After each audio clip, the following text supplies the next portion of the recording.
Saludos cordiales, queridos hermanos y amigos. En esta hora volvemos a otra clase más con el profesor Luis Vega en nuestro programa, tu programa Puente Exegético. ¿No entiendes las escrituras? Yo te explico. En este día vamos a trabajar lo que son introducción a los métodos exegéticos. Seguimos en el curso de hermenéutica y ahora vamos a trabajar con los métodos exegéticos. Aunque ya he dado varias cápsulas de diferentes métodos, vamos a profundizar en algunos de ellos. Sumamente importante, si no te has suscrito a nuestro canal, este es el momento. Suscríbete, toca la campana, danos like y disfruta de esta experiencia exegética en donde estudiamos los libros de la Biblia, estudiamos teología, historia, Biblia y profundizamos en las Sagradas Escrituras. Bien, como ya hemos dicho en otras ocasiones, sumamente vital poder entender que nuestro texto sagrado, el haber sido escrito hace miles de años atrás en un lenguaje distinto al nuestro, bajo circunstancias sociales, culturales distintas, lo hace ser un libro merecedor de ser evaluado, analizado, estudiado a profundidad a través de métodos científicos. Así que no hay forma en que podamos entender el texto bíblico si no le aplicamos métodos científicos que han sido ya probados, evaluados y trabajados a través de los siglos para poder entender el texto bíblico de forma clara. Así que uno de estos métodos que se han diseñado según Severino Croato, que nos habla del detrás del texto. En el detrás del texto debemos entender el texto en su trasfondo histórico-social. En otras palabras, no podemos desligar el texto bíblico de ese trasfondo particular. Así que a eso le llamamos, o Severino Croato le llama, el detrás del texto. Cuando tú sitúas ese texto bíblico en su trasfondo histórico-social. También entendemos en el texto, entendemos entonces el texto desde su trasfondo literario. Ya hemos discutido en otras ocasiones que el Antiguo Testamento tiene su género literario, como lo es la ley, la prosa, la poesía hebrea, etcétera. El Nuevo Testamento tiene también sus géneros literarios y sus particularidades, como lo son los evangelios, las cartas, el Apocalipsis. Así que todo ese aparato, todo ese andamiaje literario es sumamente importante poder entenderlo. Así que cuando hablamos del entrar en el texto, nos referimos entonces a esas capas literarias. Nos referimos entonces a ese proceso literario en donde vamos a estar evaluando esa literatura. Y como ya he dicho en otras ocasiones, el Antiguo Testamento tiene su género literario, el Nuevo Testamento tiene su género literario y tienen sus variantes, sus diferencias, sus características particulares. Así que, aunque el texto bíblico entendemos que fue inspirado por Dios, no obstante, fue escrito en una lengua humana. Por lo tanto, podemos someterla al análisis crítico.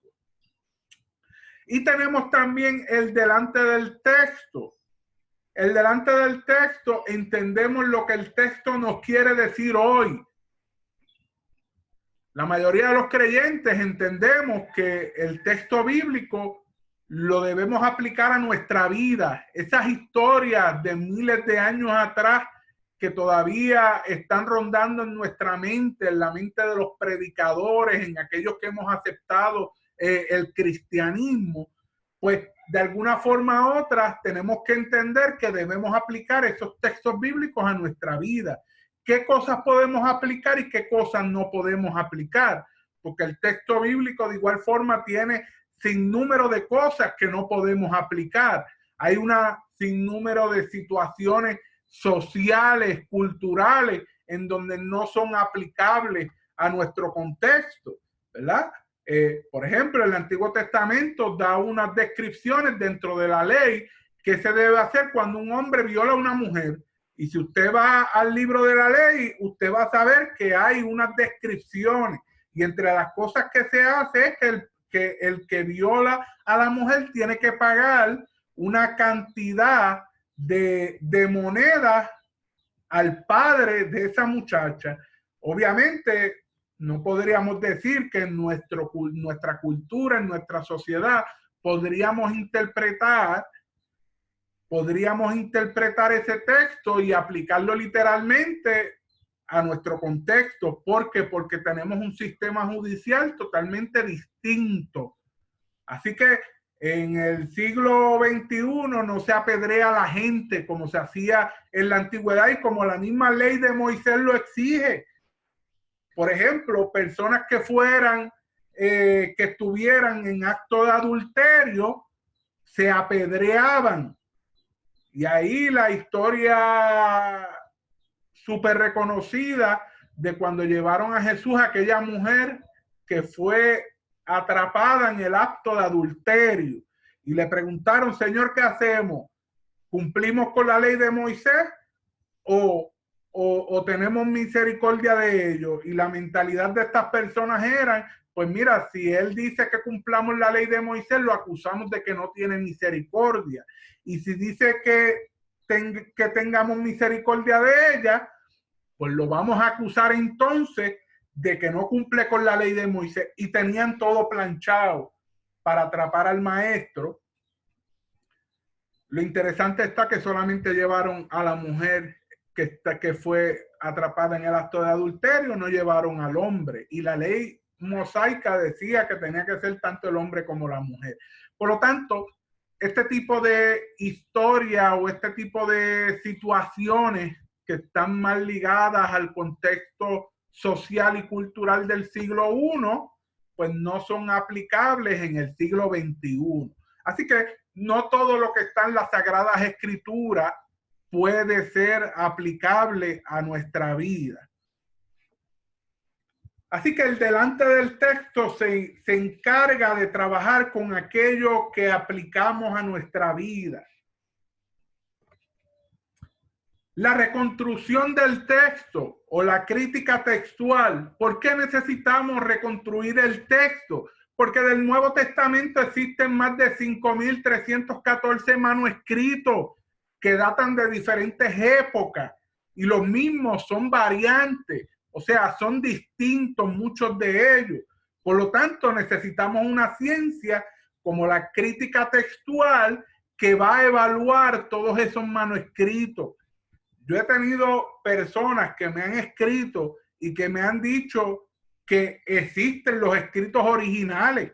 Mire, querido hermano, amigo, amiga que me estás escuchando en esta hora, lo que teníamos en la antigüedad eran manuscritos, no existía la nube que se da con el internet, no existían los pendrive, no existían los famosos floppy, que son más viejos que los pendrive, y todos los sistemas que tenemos para guardar información. Nada de eso existía en la antigüedad. Se escribía en papiro, se escribía en códice, y todo eso a través de los años se desintegraban. Lo más antiguo que tenemos se encontró en Qumrán para el 1947, si mi mente no me falla, en las cuevas de Qumrán. Son los más antiguos que tenemos. Así que están muy bien preservados. Así que es sumamente importante entender que no tenemos escritos originales. No los hay, no los hay. Y lo que tenemos son manuscritos de diferentes épocas y variantes. Muchos de ellos con información distinta. Y les voy a explicar más adelante el por qué la información muchas veces en diferentes ocasiones es distinta. Así que Esto nos lleva a la necesidad de métodos que nos ayuden a reconstruir el texto ante la ausencia de textos originales. La crítica textual es el proceso literario a través del cual intentamos reconstruir sistemáticamente el texto bíblico más antiguo posible. ¿Por qué? Porque mientras más antiguo posible el texto, mientras más antiguo posible el manuscrito, más cercano está a los escritos originales. Mientras más moderno el escrito, pues más lejos está de esos escritos originales. Así que eso es lo que nos dice la lógica. Mientras más antiguo es, más importante es. Si nosotros tuviéramos un accidente, ahora mismo estamos en la carretera y estamos frente a la luz roja, y usted, que es el primero que está ahí, ve el accidente, su testimonio es más importante que aquel que está quinto, sexto, séptimo detrás de usted en la fila. ¿Por qué? Porque usted es el más cercano al suceso. Así que si aquí lo que queremos es reconstruir el texto al más original posible, tenemos que ir a los más antiguos que se han encontrado. Esos tienen prioridad. Por eso es que hablamos de que la crítica textual, que los procesos hermenéuticos exegéticos son procesos científicos, porque usted lo va a probar. Así que, ¿por qué tenemos tantos manuscritos y muchos de estos manuscritos son variantes? Porque en la antigüedad habían unas personas que se dedicaban a escribir o a traducir. O cuando ese escrito se ponía bastante viejo, había un escriba que se sentaba y escribía a mano, pues no existían computadoras y no existían las tecnologías que hoy en día tenemos, no habían grabadoras ni nada de eso, así que una persona se sentaba a escribir a mano cada uno de esos textos. Ahora, esto presentaba unos grandes problemas. ¿Por qué? Porque a veces los escribas el escriba le añadía una o más palabras al texto. O, por ejemplo, el escriba omitía una o más palabras al texto. O también se daba la dinámica de que el escriba hacía una transposición. El escriba alteró el orden de las palabras del texto.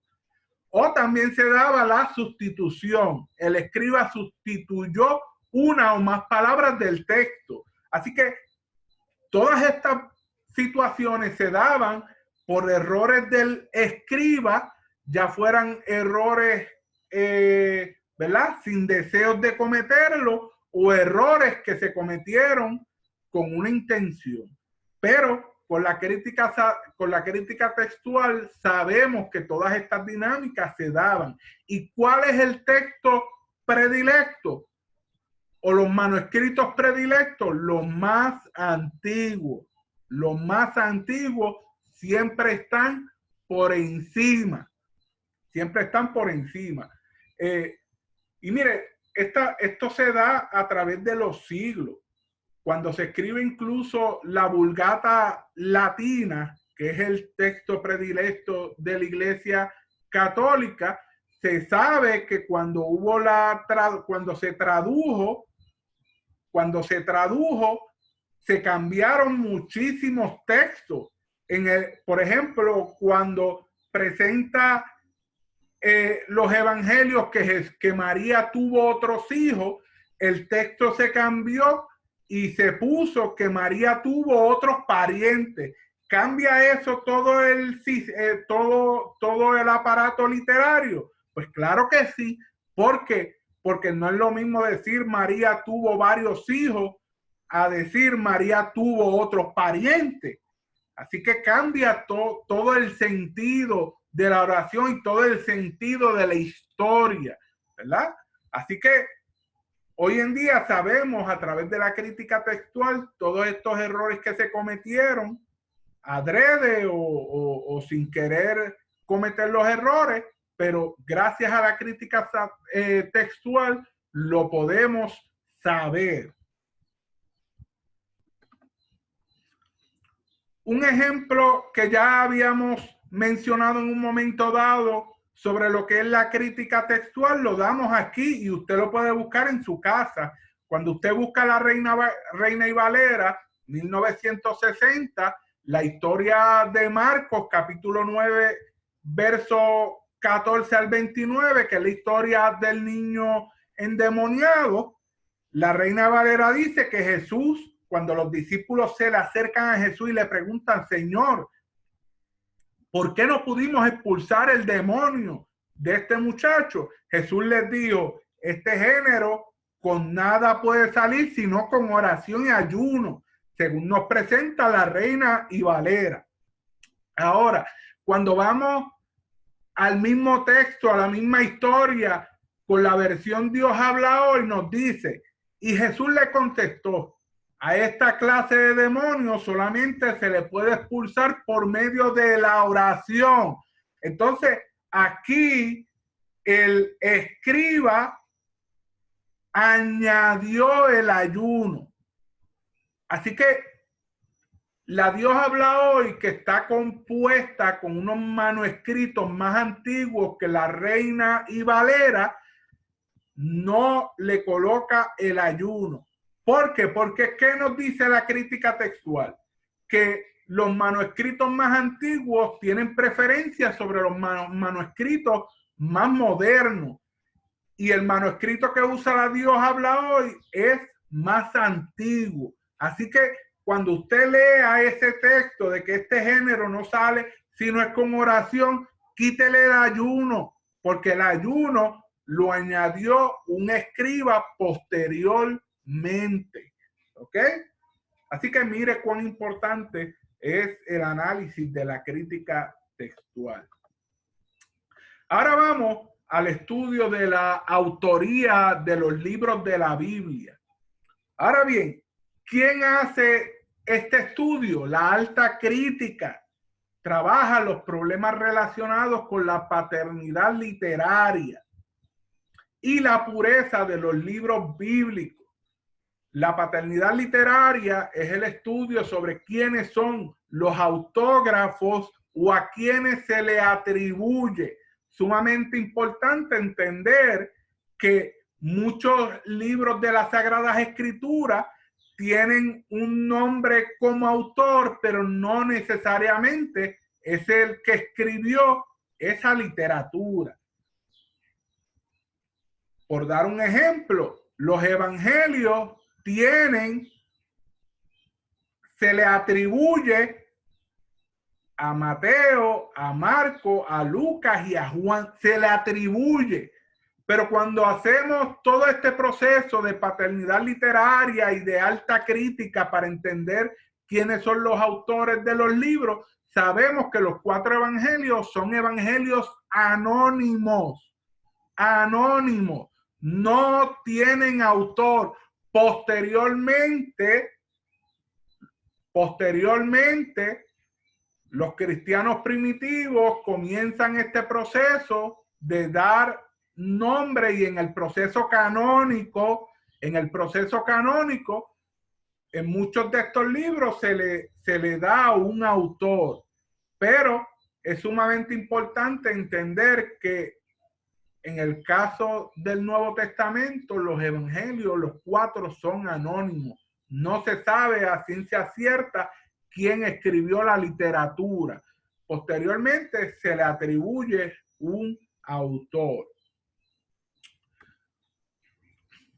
Este proceso es un método de evidencia interna del texto, género, estructura del libro, idioma, citas internas y las externas, historia, tradición, textos apócrifos, opinión de los padres de la fe, los concilios y los teólogos de los primeros siglos y los modernos.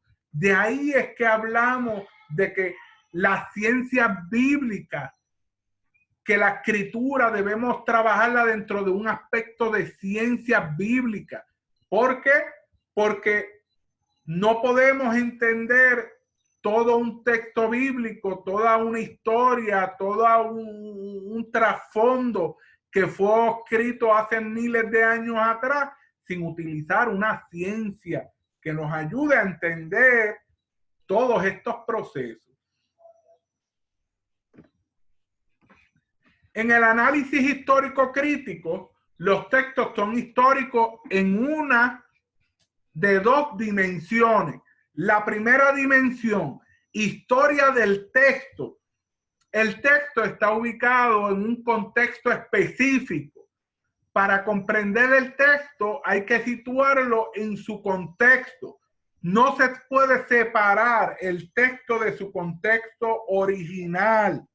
No se puede separar. Mire, por darle un ejemplo, yo he escuchado sin número de teorías sobre Jesús y su estatus económico. La teología de la prosperidad que se da para eso de los años 70 en los Estados Unidos y que ya hemos visto lo nefasta que es esa teología, muchos de estos teólogos justifican sus riquezas personales hablando de que Jesús era próspero. ¿Y qué teorías presentan estas personas? Primero, muchos de ellos dicen que él tenía una persona que le llevaba la finanza, que eso lo hacía una persona rica. Ellos plantean en muchas ocasiones de que cuando echaron suerte sobre las vestiduras de Jesús, Jesús llevaba una vestidura de una sola pieza y que eso lo utilizaban las personas ricas y las personas pudientes en el siglo I. Utilizan el que José de Arimatea le otorga un féretro o le otorga una tumba a Jesús y José de Arimatea se sabe que era una persona pudiente.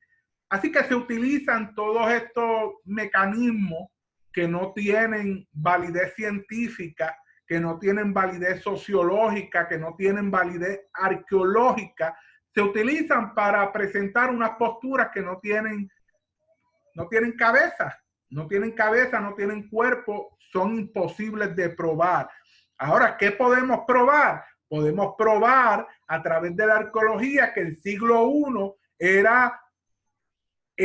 estaba poblado, Israel estaba poblado por campesinos, los judíos eran campesinos que estaban dentro de un sistema agrario y el pueblo romano, el sistema romano los había colonizado. ¿Y qué hacían? Los explotaban y le cobraban impuestos. Así que todos los hallazgos arqueológicos, que más adelante tengo unas presentaciones, unas conferencias sobre los hallazgos arqueológicos más importantes del siglo I, y entre ellos hablo sobre muchos aspectos arqueológicos en donde nos dejan saber que el siglo I era el siglo I donde vivía Jesús era una comunidad agraria, una comunidad pobre, una comunidad con pocos recursos, y lo sabemos por los hallazgos que se han encontrado de cómo eran los hogares de los judíos. Lo sabemos por la barca que se encontró, que se le llamó la barca de Jesús, porque cabían 13 tripulantes.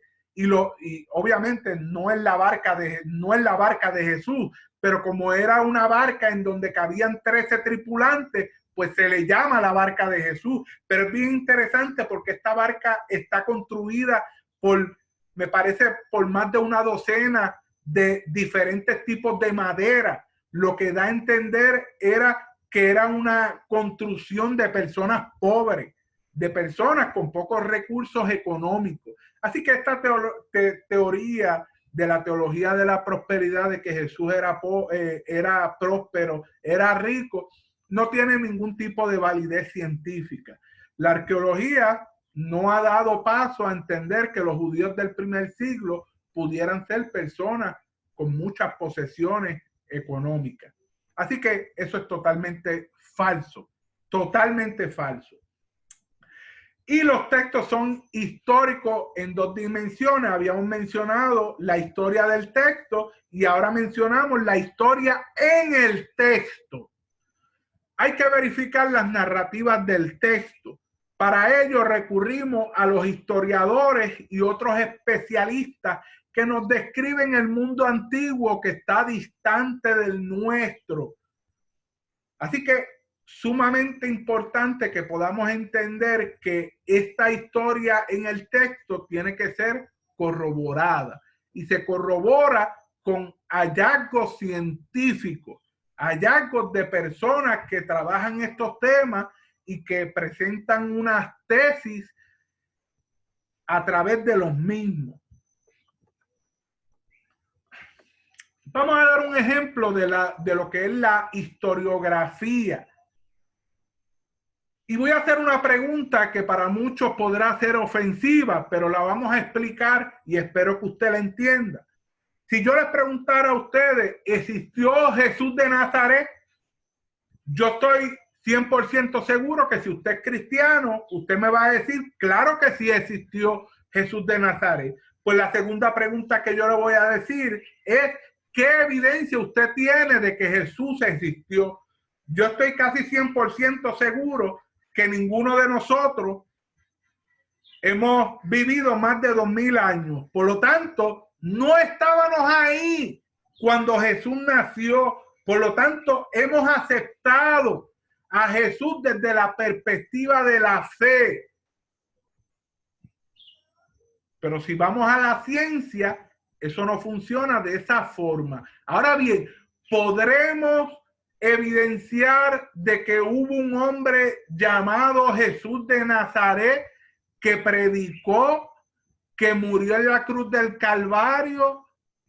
¿Podremos evidenciarlo? Claro que sí, a través de la historiografía. Y vamos a los hechos. De hecho, sumamente importante que usted pueda entender que hoy en día no hay ningún ateo serio que se atreva a decir que no existe un hombre llamado Jesús. Que dude de la resurrección es otra cosa, pero que dude de la existencia no hay nadie. ¿Por qué? Porque en el siglo I hubo un hombre llamado Josefo que escribió un libro que se llamó En las antigüedades de los judíos, que habla de un Jesús. Y mire lo que escribe. Y este Josefo, aunque era judío, era un historiador romano y estaba bajo el dominio de Roma. Y él escribe, por aquel tiempo existió un hombre sabio llamado Jesús, si es lícito llamarlo hombre, porque realizó grandes milagros y fue maestro de aquellos hombres que aceptan con placer la verdad. Atrajo a muchos judíos y muchos gentiles. Era el Cristo, delatado por los principales responsables entre los nuestros. Pilato lo condenó a la crucifixión. Así que Josefo da unos detalles bien interesantes. Josefo, un historiador del siglo I, que no se daba a los judíos, se daba a los romanos. Josefo no es cristiano y no tenemos evidencia de que se haya convertido a la fe cristiana. Y da estas declaraciones. Y tenemos otro del siglo II llamado Tácito, que este odiaba el cristianismo y es una fuente no cristiana. Y dice Tácito en sus escritos, aquel de quien tomaban nombre Cristo había sido ejecutado en el reinado de Tiberio por el procurador Poncio Pilato. Y este hombre llamado Tácito odiaba a los cristianos y odiaba la cristiandad. Así que hay evidencia contundente del siglo I y del siglo II de que nació y vivió un hombre llamado Jesús de Nazaret y que fue crucificado. Así que esto no está en debate ni por teólogos, ni por ateos, la evidencia de que Jesús nació, vivió y murió en una cruz es contundente. Así que la existencia de Jesús puede ser corroborada por la historiografía. Vamos ahora a lo que es la exégesis sociológica. La exégesis sociológica es otra de las herramientas que poseemos para comprender el texto bíblico en su contexto. El doctor Ediberto López escribe: es la fase de la tarea exegética que analiza la dimensión social, cultural del texto y su contexto ambiental a través de la utilización de las perspectivas, teoría, modelo e investigación en las ciencias sociales. ¿Para qué nos ayuda la exégesis sociológica? Número uno, construir una descripción de instituciones sociales en las que se generaron los textos bíblicos. Sumamente importante que nosotros podamos entender, por ejemplo, en el tiempo de Jesús, que era el Sanedrín judío, que eran las instituciones religiosas judías, que eran los escribas, cómo se daba esa relación entre padre e hijo, entre esposa y esposo. Todas estas perspectivas sociales son sumamente importantes, y reconstruir las instituciones sociales es uno de los trabajos de la exégesis sociológica. No podemos entender un texto bíblico si no situamos ese texto en su entorno social, cultural. Es imposible. Por eso a mí me explota el cerebro estos predicadores que no se preparan para predicar, que todos los domingos, que en todas las predicaciones hablan de lo mismo, porque no tienen recursos para preparar una exégesis bíblica. No tienen esos recursos, no lo tienen, y tampoco se han dispuesto a buscarlo, porque con tantas instituciones académicas, teológicas hoy en día, no hay excusa para no prepararse. Y hasta en línea lo puede hacer desde su casa. Búsquenos, Puente Exegético con Luis Vega. ¿No entiende las escrituras? Yo te las explico. Número 2, hay una relación estrecha entre el texto y su trasfondo sociológico. Y número 3, acercarnos al texto desde la perspectiva de las ciencias sociales. ¿Por qué? Porque tenemos que entender cómo pensaban las personas del siglo I, cómo se desenvolvían las personas del siglo I, cómo eran esas relaciones comerciales, cómo eran esas relaciones intrafamiliares, cómo eran esas relaciones entre lo religioso y las personas en la comunidad. Todas esas perspectivas sociológicas son sumamente vitales para entender el texto bíblico. ¿Cómo sería entonces una lectura sociocrítica? Hay detalles en el Nuevo Testamento que nos hacen recurrir a las ciencias del análisis sociológico, y damos como por ejemplo cuando tenemos que trabajar con los griegos y con los judíos. Tenemos que entender qué creían los griegos, qué creían los judíos, cuáles eran las perspectivas de los griegos, cuáles eran las perspectivas de los judíos. Eso es sumamente importante. Dentro de la cristiandad, nuestro texto viene de un trasfondo judio-cristiano, pero se escribe en griego koiné. Por lo tanto, eso tiene un trasfondo histórico, sociológico sumamente vital, que hay que analizarlo, hay que entenderlo. Mujeres y hombres, ¿cuáles eran las características de las mujeres? ¿Cómo se comportaban? qué tareas tenían las mujeres, cuáles eran las características de los hombres, cómo se comportaban, cuáles eran los deberes del hombre. Habían deberes bien marcados, tanto para el hombre como para las mujeres. El análisis sociocrítico nos ayuda a entender eso. Fariseos y escribas, libres y esclavos, costumbres de comer, cómo eran las costumbres de comer, por qué el texto bíblico nos habla en un momento dado de que las personas fueron donde Jesús molesto porque sus discípulos no se lavaban las manos antes de comer. Si usted lee el texto como lo leen muchas personas, sin analizar el análisis sociocrítico, sin buscar la parte social, usted va a decir pues que los discípulos no se lavaban las manos y eso le molestó a un grupo. Pero ¿qué aspecto sociológico era importante en aquel entonces para que estas personas acusaran a los discípulos de que no se lavaban las manos? Mire, mi hermano, habían unas costumbres bien fuertes en cuanto a la pureza.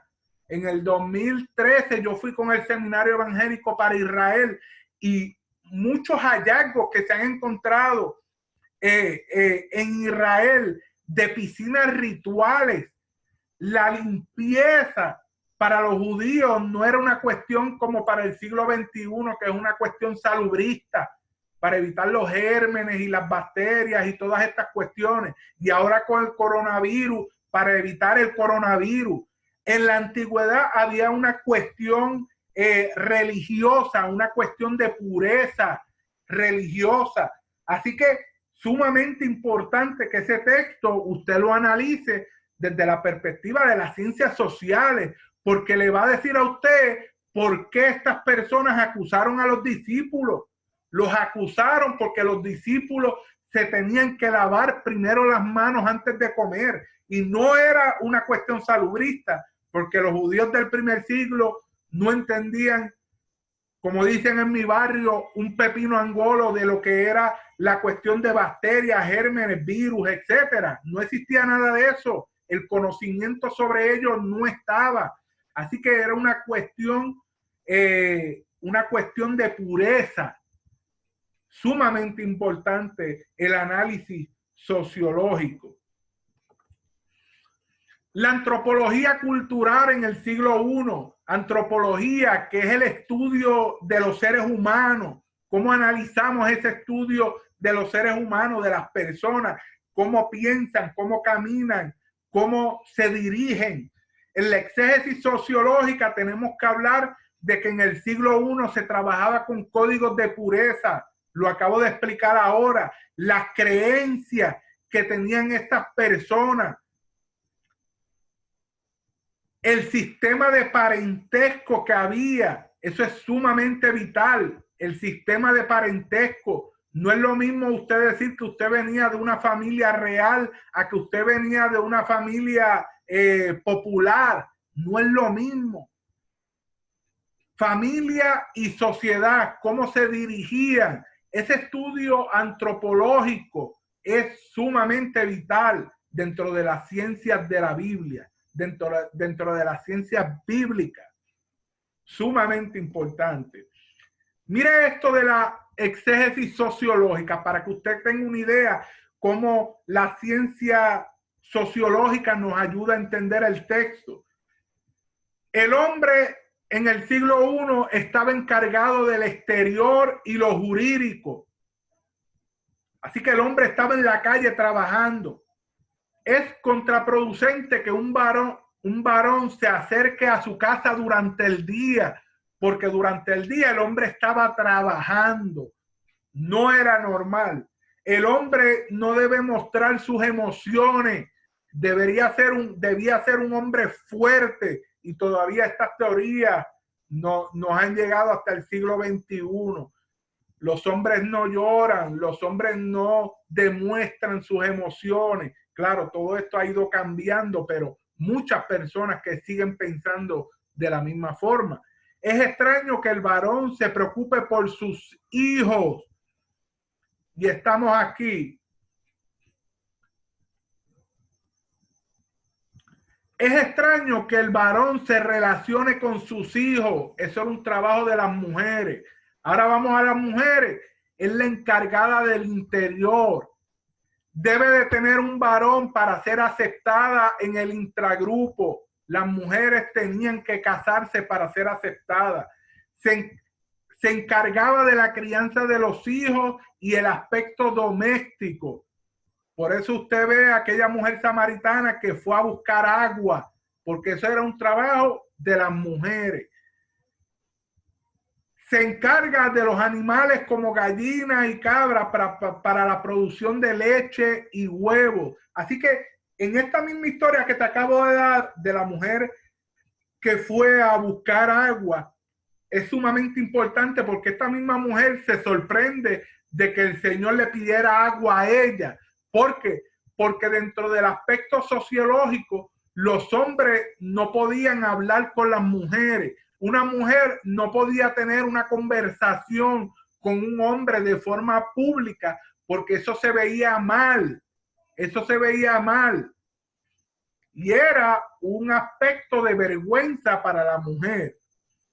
Los hijos, la relación de madre e hijo varón solía ser más intensa porque era la mujer la que criaba a los hijos. El varón necesita de una madre para afrontar el proceso de crianza, porque eso no le tocaba al varón, le tocaba a la madre, la crianza del hijo. El niño carece de un rol masculino en el cual imitar. En muchos casos, los niños eran tomados por afeminados precisamente porque eran mujeres las que los criaban. Se emplea más esfuerzo para salvar la vida del hijo más que a la hija. ¿Por qué? Porque en la antigüedad solamente los varones podían trabajar.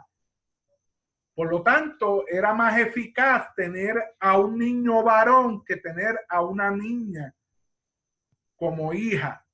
¿Por qué? Porque los varones traían producción en el siglo I. A las mujeres no se les permitía trabajar. Estaban destinadas, el sistema patriarcal las condenaba a trabajar en los quehaceres de la casa. Muchas personas me han preguntado por qué Jesús no presentó mujeres discípulas. Claro, usted tiene que analizar los aspectos sociológicos, número uno. Número dos, eso es bastante controversial porque cuando Jesús está con Marta y María en su casa, le está instruyendo. Por lo tanto, desde mi punto de vista, Jesús tenía mujeres dentro de su vínculo con los discípulos. Tenía mujeres discípulas. Pero un tema sumamente interesante, pero no vamos a tocar hoy. Así que la exégesis sociológica de Marcos 9, capítulo 14 hasta el verso 29, la historia del niño endemoniado, presenta unos valores primarios que definen la conducta. Los tres niveles sobre el honor, total deshonra, posibilidad de enmendar el error y la integración a la sociedad. Cuando analizamos a Marcos capítulo 9 desde la perspectiva sociológica, vamos a ver esto. ¿Por qué? Porque en el verso 14 y verso 15, el padre del muchacho va donde Jesús y le dice: Señor, he traído a mi hijo donde tus discípulos para que reprendan el demonio y no pudieron. En el siglo I había un aspecto sociológico de honor y vergüenza. El honor se daba cuando tú podías cumplir con la misión que tenías. Los discípulos ya estaban acostumbrados, y lo podemos ver en el capítulo 3 de Marcos, a hacer milagros, a reprender demonios, pero no pudieron hacerlo con el niño.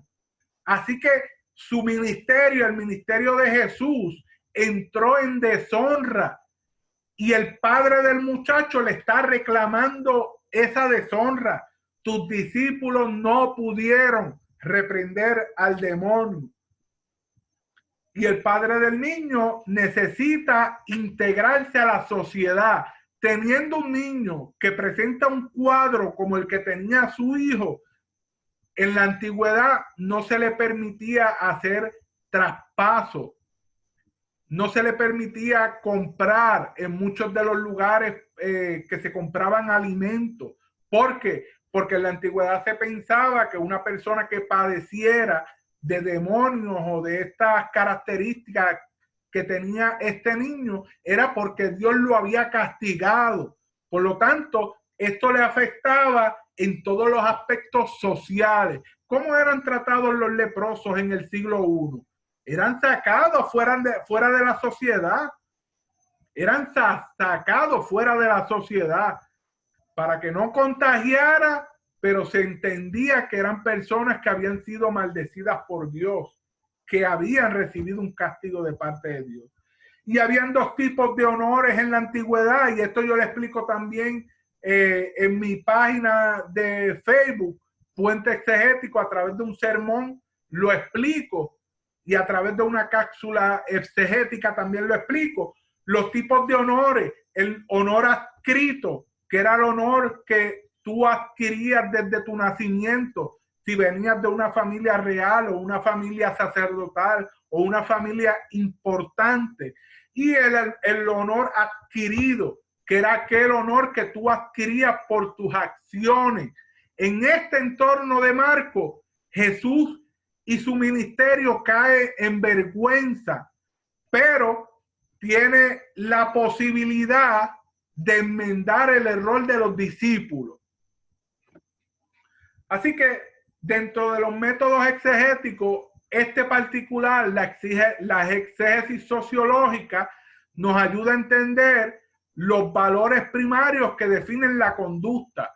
Desafío y respuesta. En los primeros versos usted va a ver que hay un grupo de personas que están discutiendo con los discípulos.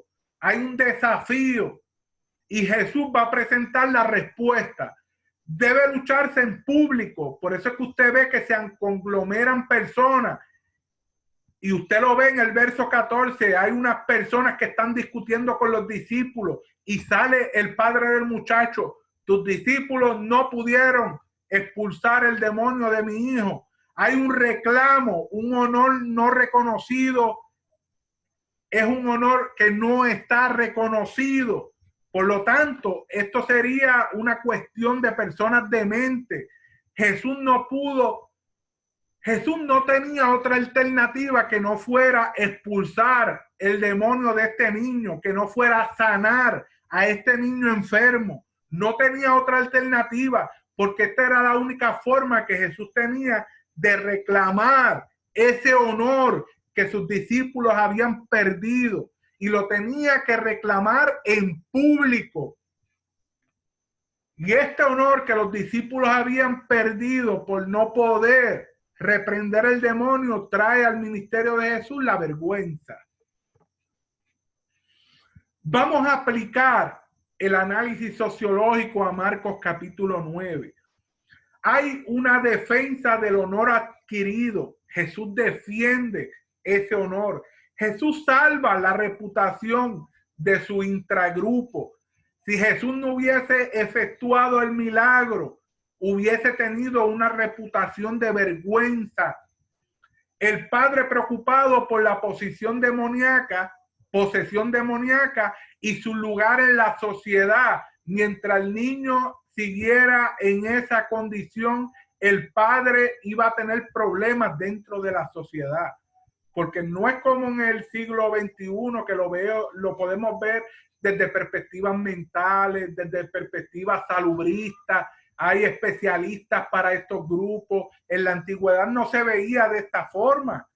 Y estas personas eran rechazadas y eran expulsadas de la sociedad. Me parece que en Marcos capítulo 5, la historia del endemoniado de Gadara, esta persona vivía fuera de la sociedad, era expulsada de la sociedad. El honor de los discípulos estaba por el piso. El padre del niño lanza el desafío. Tus discípulos no pudieron reprender el demonio. Y Jesús y su poderosa respuesta sana al niño y le explica a los discípulos que no pudieron hacer el trabajo porque habían abandonado la oración. Esa conexión con Dios la habían abandonado. Así que mire cuán importante es la exégesis sociológica. Así que en esta hora hemos terminado esta nuestra cuarta clase de hermenéutica. Para mí ha sido un placer. No te vayas sin suscribirte a nuestro canal Puente Exegético con Luis Vega. Suscríbete a nuestro canal, toca la campana y ya pronto estaremos con otra clase más de Puente Exegético. Muchas bendiciones. Dios los bendiga. Dios los guarde.